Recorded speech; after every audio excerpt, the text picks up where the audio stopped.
presentación hablaremos sobre debates éticos que surgen a partir de distintos métodos de reproducción asistida, que vamos a ver un conjunto de técnicas médicas desarrolladas para ayudar a personas que enfrentan dificultades para tener hijos de manera natural. A lo largo de esta exposición analizaremos específicamente cómo se lleva a cabo, cuáles son los beneficios y riesgos y los dilemas bioéticos que plantea. La maternidad subrogada. Bueno, esta es una técnica de reproducción asistida mediante la cual una mujer acepta llevar un embarazo para que otra persona o pareja pueda tener un hijo. Generalmente se utiliza cuando los futuros padres no pueden concebir o llevar a término un embarazo, ya sea por razones médicas, biológicas o personales. Al finalizar el embarazo, el bebé se entrega a los padres intencionales, quienes asumen su crianza y responsabilidad legal. Como pasos generales tenemos evolución médica y psicológica de todas las partes, que pues quiere decir que todas las partes reciben orientación médica, psicológica, legal y bioética.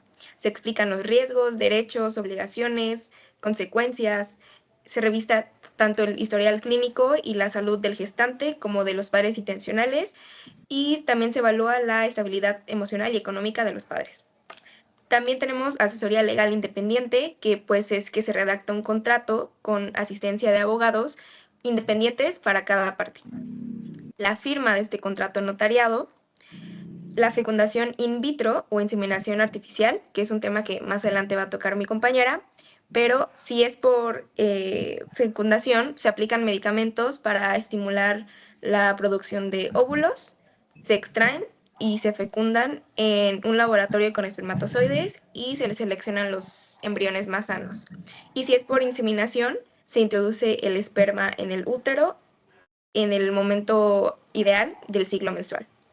La transferencia embrionaria o inseminación, que pues ya es el acto de colocar el embrión o realizar la inseminación. También se hacen los controles y el seguimiento prenatal. Se brinda atención completa, nutrición, descanso y apoyo emocional. Y por último, el nacimiento y trámite de filiación legal, que es que al nacer el bebé se realizan los trámites para registrar al niño con los padres intencionales. Los costos económicos suelen ser muy caros. El costo total del proceso oscila entre 1 millón y 1.300.000 pesos mexicanos en el país y entre 1.500.000 y 3 millones de pesos mexicanos en Estados Unidos. Sin embargo, los costos no son únicamente económicos, sino que también existen costos emocionales como ansiedad de los padres durante el proceso, el posible apego emocional de la mujer gestante al bebé y también la presión psicológica que puede surgir si aparecen complicaciones. Ahora, la maternidad subrogada suele se suele clasificar en diferentes tipos, según el vínculo genético de la gestante con el bebé. Y se puede clasificar en otros 3 tipos. Según el vínculo genético, en 2, gestacional y tradicional. El gestacional quiere decir que la gestante no aporta su propio óvulo. El embrión se crea mediante fecundación in vitro utilizando los óvulos y espermatozoides de los padres de intención o también de donantes. Y el tradicional es que la gestante aporta su propio óvulo, el cual es fertilizado con el esperma del padre o de un donante. Según la compensación económica, tenemos el altruista, que es que la mujer gestante no recibe ningún pago o ganancia financiera por el embarazo. Por lo general, se limita a familiares o amigos cercanos y los futuros padres únicamente cubren con los gastos médicos y legales. Y el comercial, que es que la gestante sí recibe una compensación económica por llevar a término el embarazo, además de la cobertura de todos los gastos médicos y legales que puedan surgir durante el proceso. Y por último, según la ubicación geográfica o según el origen y destino, tenemos el nacional, que es el proceso de la gestación subrogada que ocurre dentro del país de residencia de los futuros padres. Y el internacional, que es que los futuros padres tienen que viajar al extranjero o a un país donde la legislación sí permite el proceso y reconozca su filiación legal sobre el bebé al nacer. Si hacemos una lista de las personas más afectadas a las menos afectadas durante este proceso, primero tenemos a la mujer gestante, ya que asume los riesgos físicos y emocionales de llevar a cabo este embarazo, al bebé, que puede tener en un futuro posibles conflictos legales sobre su identidad, nacionalidad o filiación.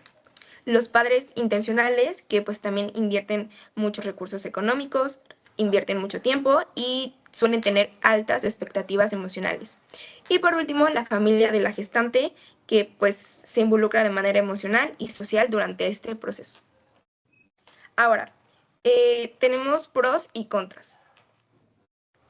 Pues entre las ventajas, la maternidad subrogada ofrece una oportunidad muy grande para que las personas con infertilidad, parejas del mismo sexo o personas solteras puedan formar una familia biológica.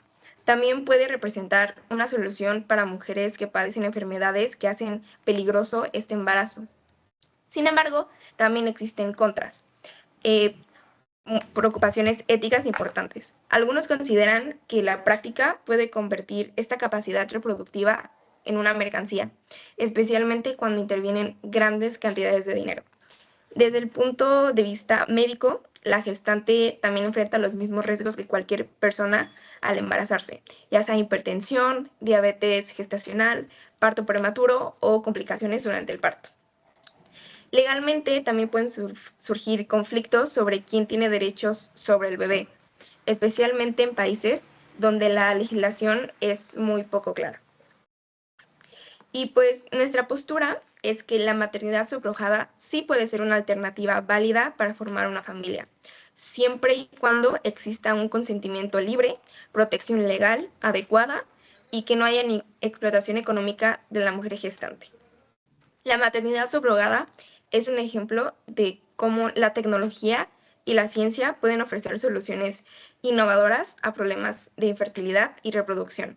Sin embargo, también demuestra que no todo lo técnicamente posible se libra de los cuestionamientos éticos. Por esto es fundamental encontrar un balance entre el avance científico, el respeto a los derechos humanos, el respeto a la dignidad, la protección de las personas más vulnerables involucradas en el proceso. Y el verdadero reto no consiste únicamente en permitir o prohibir esta práctica, sino en garantizar que se lleve a cabo de una manera justa, responsable y ética para todos los participantes. Y bueno, el siguiente tema es inseminación artificial y fecundación in vitro.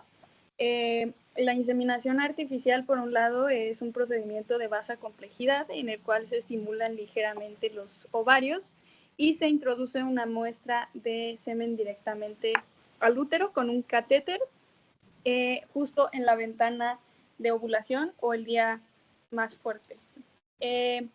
Este se recomienda en mujeres menores de 35 a 37 años con, como decía mi compañera, problemas de salud o un factor masculino leve.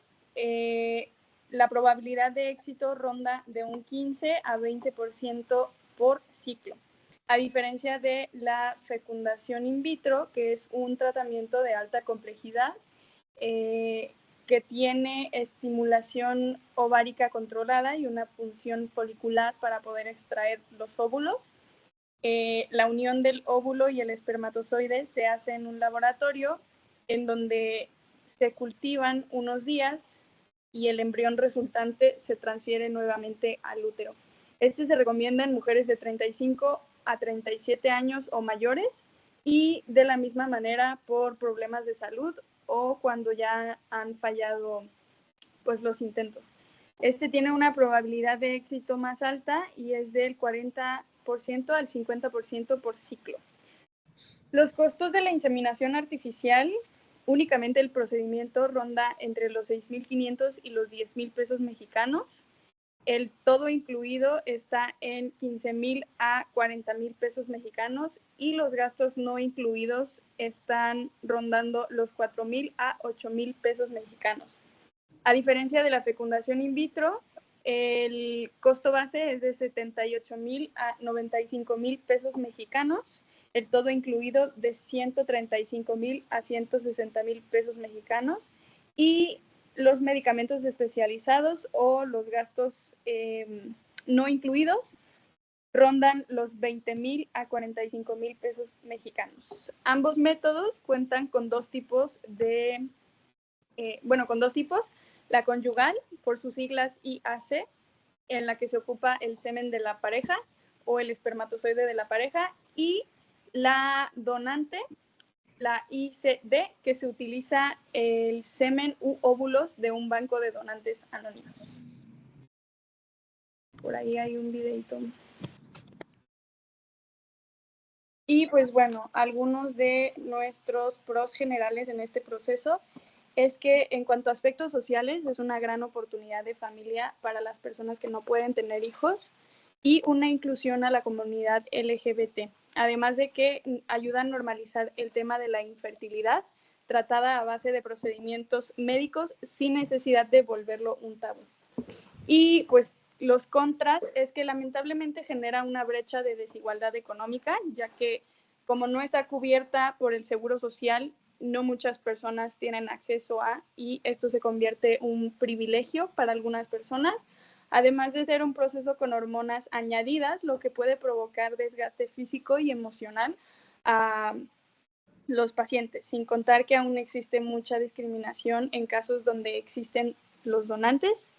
Y pues básicamente las personas más afectadas en esta situación son las mujeres gestantes, que se someten pues a cambios intensos físicos y emocionales, el bebé, ya que puede llegar a tener falta de reconocimiento ante la sociedad y una crisis de identidad en un futuro, y gente de bajos recursos, quienes deciden intentarlo a menudo y comprometen su estabilidad financiera futura sin ninguna seguridad de embarazo, endeudándose con hipotecas y préstamos. Y bueno, la tecnología es un claro ejemplo de la evolución que hemos tenido en muchos aspectos, principalmente médicos, pero también hay una línea muy delgada entre cruzar la parte ética. Nuestra postura es que esta es una gran apertura de oportunidad a la gente que no puede tener familia, siempre y cuando se respete los lineamientos, se haga de una forma ética correcta y pues con las necesidades básicas cubiertas.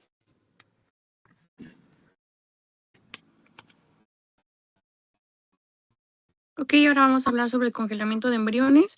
El congelamiento de embriones es una técnica de reproducción asistida utilizada para preservar los embriones resultantes de un tratamiento de fecundación in vitro. Esto pues es igual como la inseminación. Aquí se junta el óvulo con el espermatozoide para crear un embrión. Ese embrión es extraído y procede a un laboratorio donde lo revisan y posteriormente lo congelan.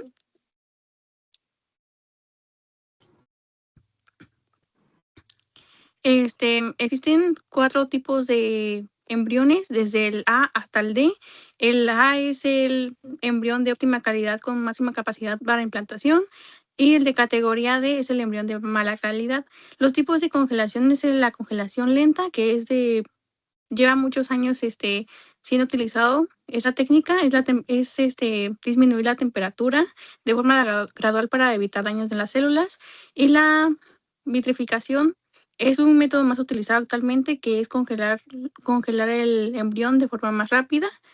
Los precios van desde los 75,000 pesos, solamente congelamiento, y el congelamiento del óvulo y fertilización y transferencia desde los 65,000 pesos. Esa técnica es utilizada para personas de, no sé, de 20 a 30 años más o menos, y es utilizada porque después de los 30 a 40 años es un poquito más difícil tener hijos, entonces proceden a recurrir a ese tipo de técnicas de congelamiento de un embrión para implantarlo cuando estén preparadas, ya sea que ahorita no puedan por trabajo, por escuela, porque no pueden, no sé, económicamente, no pueden tener un bebé. Entonces, ahora sí que lo guardan para después utilizarlo.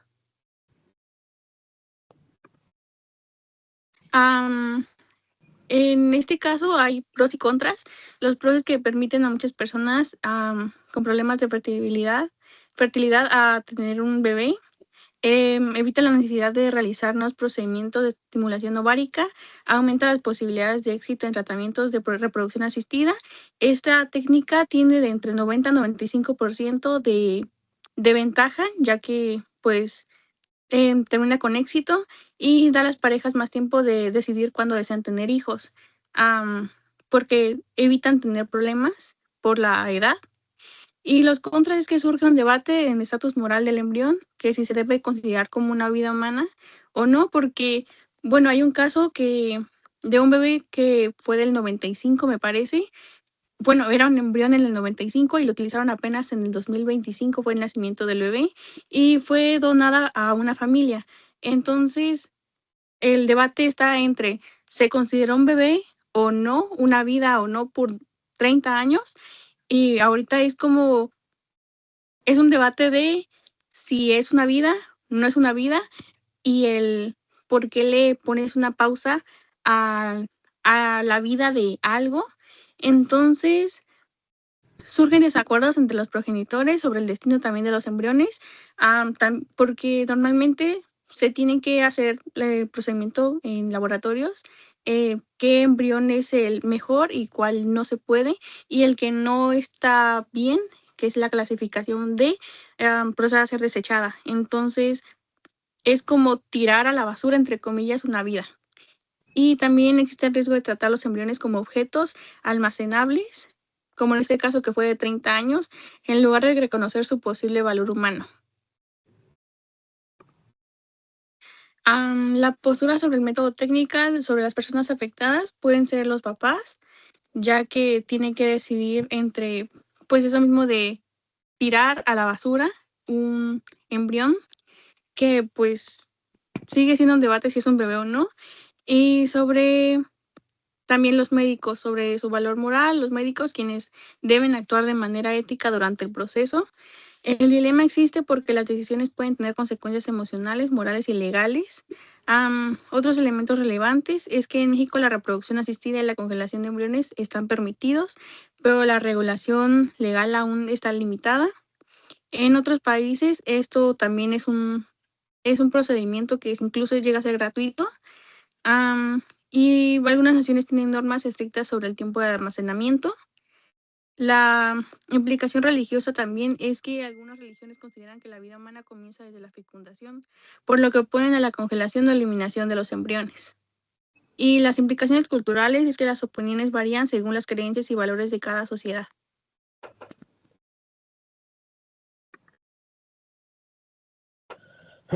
Bueno, en este cuarto dilema ético tenemos el tema de la edición genética. La edición genética principalmente es modificar el ADN de un organismo, ya sea un humano, ya sea un animal o incluso las plantas, pero modificarlo de una manera en específico, ya sea eliminando, agregando o sustituyendo, modificando algún gen, alguna parte del ADN. Principalmente tiene una finalidad de corregir enfermedades genéticas, pero es algo que es una técnica que es hasta cierto punto nueva y todavía está como que en esta fase de impulsar todavía más investigaciones. ¿Cómo funciona? Principalmente en el ADN se identifica el gen que se desea modificar. Ya de ahí se diseña un ARN, como que guía, por así decirlo, que localiza el gen que se va a sustituir. Como tercer paso, hay una proteína que se llama Cas9. Esa proteína lo que hace es cortar el ADN justamente en el gen que se necesita modificar, ¿no? Y de ahí, esta misma proteína repara al ADN para que pues ya después, durante esta reparación, pues ya se puede eliminar, corregir o insertar información genética, otros genes. Hay dos tipos de edición genética, bueno, los más, entre comillas, conocidos o los más practicados, hasta cierto punto.